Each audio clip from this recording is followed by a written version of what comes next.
നമ്മുടെ ഹീറോ സംഗീത എന്ന് പറഞ്ഞിട്ടുള്ള ഒരു പെണ്ണിനെ അവൻ്റെ ചെറുപ്പം മുതൽ തന്നെ അവൾ പോലും അറിയാതെ സ്നേഹിച്ചുകൊണ്ടിരിക്കുകയാണ്. അച്ഛനാണെങ്കിൽ അവിടെ തന്നെ ഒരുപാട് ഇൻഫ്ലുവൻസ് ഉള്ള ഒരു റൗഡിയാണ്. അവളുടെ അടുത്ത് ആരും അടുപ്പിക്കില്ല.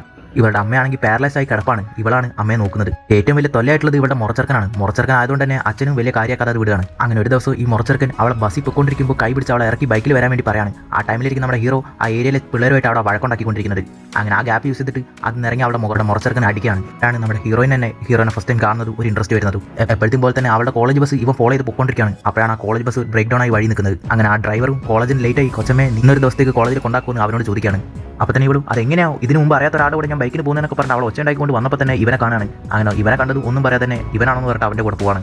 അങ്ങനെ ഇവർ പതിയെ സംസാരിച്ച് ഇവരുടെ ഇടയിൽ പ്രണയം തുടങ്ങാണ്. അങ്ങനെ ഒരു ദിവസം ഹീറോയിനെ കടൽ കാണിക്കാന്ന് പറഞ്ഞിട്ട് ഇവൻ കടലിലേക്ക് ഇവളെ കൊണ്ട് പോവാണ്. മീനുകളുടെ ഇണപ്പർക്ക് കാലായതുകൊണ്ട് തന്നെ വേറെ ഒരു ഫിഷിംഗ് ബോട്ട്സ് ഉണ്ടാവില്ല. അതുകൊണ്ട് തന്നെ നടുക്കടലെത്തിയത് ഇവരുടെ ബോട്ടിന്റെ പെട്രോൾ ഇരുന്ന് ഇവരവിടെ കുടുങ്ങി പോവാണ്. കോളേജിൽ പോയ മോൾ ഇതുവരെ വരാത്തതുകൊണ്ടും കോളേജിലേക്ക് വിളിച്ചു പോയിക്കാണ് അവളുടെ അച്ഛൻ. അപ്പോഴാണ് അവൾ കോളേജിൽ തന്നെ എത്തിയിട്ടില്ലെന്ന് അയാൾ അറിയുന്നത്. അങ്ങനെ എന്തോ ഡൗട്ട് അടിച്ചിട്ട് അച്ഛൻ അവളുടെ മുറിയൊക്കെ ചെക്ക് ചെയ്യുമ്പോഴാണ് ഒരു കടൽ തൊഴിലാളിയായിട്ടുള്ള ഒരു ചെക്കനെ മോൾ സ്നേഹിക്കുന്നുണ്ടെന്ന് കാര്യം ഇയാൾ അറിയുന്നത്. ആക്ച്വലി ഈ കടൽ തൊഴിലാളികളൊക്കെ ഈ സ്ഥലം ഒഴിപ്പിച്ചിട്ട് അവിടെ ഇടിച്ചിട്ട് ഒരു തുറമുഖം കെട്ടാൻ വേണ്ടിയിട്ടായിരുന്നു ഇയാളുടെ പ്ലാൻ. ഇതിനെ എതിർക്കുന്ന ആ ഗ്രൂപ്പിന്റെ തലവനായിട്ട് തന്നെ നമ്മുടെ ഹീറോയുടെ അച്ഛനായിട്ടുണ്ടാവുക. നമ്മുടെ ഹീറോയിന്റെ അച്ഛനും ഹീറോയുടെ അച്ഛൻ്റെ അടുത്ത് പോയിട്ട് എൻ്റെ മോൾ കടലിൻ്റെ ഉള്ളിലാണ് പോയിട്ടുള്ളത്, അവളെ കണ്ടുപിടിച്ച് ആരും അറിയാതെ എൻ്റെ അടുത്ത് ഏൽപ്പിച്ച് കഴിഞ്ഞാൽ ഇവിടെ ഞാൻ തുറമുഖം കെട്ടില്ല, നിങ്ങളുടെ വീടുകളൊന്നും ഞാൻ ഇടിക്കത്തില്ലെന്നും പറയാണ്. അങ്ങനെ അവർ ആ പെണ്ണിനെ തപ്പിയിട്ട് കടലിലേക്ക് പോവാണ്. അങ്ങനെ അവർ കണ്ടുപിടിക്കുകയാണ്. പുള്ളിയുടെ മകൻ്റെ കൂടെയാണ് അവൾ ഉള്ളതെന്ന് മനസ്സിലാക്കാണ്. അങ്ങനെ ഇവളെ തിരിച്ച് അവളുടെ അച്ഛൻ്റെ കയ്യിൽ ഏൽപ്പിക്കുകയാണ്. പക്ഷേ മോൾ ആരെയാണ് സ്നേഹിക്കുന്നതെന്നുള്ള കാര്യം അയാൾക്ക് അറിയത്തുണ്ടാവില്ല. അതുകൊണ്ട് തന്നെ അവനെക്കുറിച്ചൊക്കെ അന്വേഷിക്കാൻ വേണ്ടി പറയാണ്. അങ്ങനെ ഒരു ഘട്ടത്തിൽ ഒരു ഗ്രൂപ്പ് ഫോട്ടോ വെച്ചിട്ട് അവർ ആരാണെന്ന് അയാൾ കണ്ടുപിടിക്കുകയാണ്.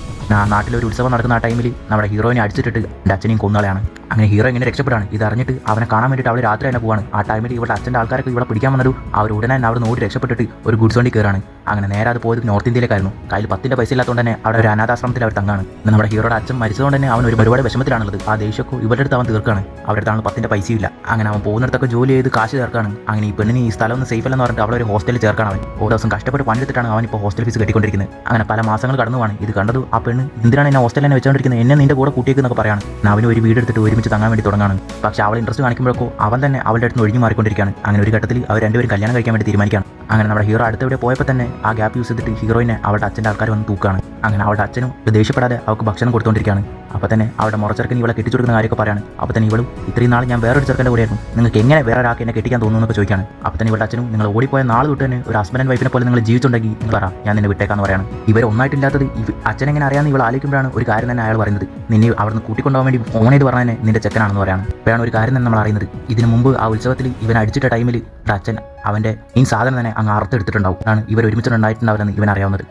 ഇത് കേട്ടത് അവൾ ഒരുപാട് കരയാണ്. എന്നിട്ട് ആൺമയെന്ന് പറയുന്നത് ഒരു പെണ്ണിന് ഒരു കൊച്ചിനെ കൊടുക്കുന്നത് മാത്രമല്ല, ഏതൊരാളുടെ കൂടെയാണ് നമ്മളുള്ളത് അവൻ്റെ അടുത്ത് നമ്മൾ സേഫ് ആയിട്ടുണ്ടാവും, നമുക്ക് തോന്നുന്നുണ്ടാവും അതെനിക്ക് അവൻ്റെ കൂടെ ഉണ്ടെന്ന് പറഞ്ഞിട്ട് അവൻ്റെ കൂടെ പോകാൻ വേണ്ടി തീരുമാനിക്കുകയാണ്. ഇവളിതൊക്കെ പറഞ്ഞതും അയാൾക്കും അവളെ എതിർക്കാൻ പറ്റാതെ നിൽക്കുകയാണ്. ഇവളും എല്ലാം അറിഞ്ഞ് അവൻ്റെ കൂടെ തന്നെ പോയി സന്തോഷമായിട്ട് ജീവിക്കാൻ തുടങ്ങുകയാണ്.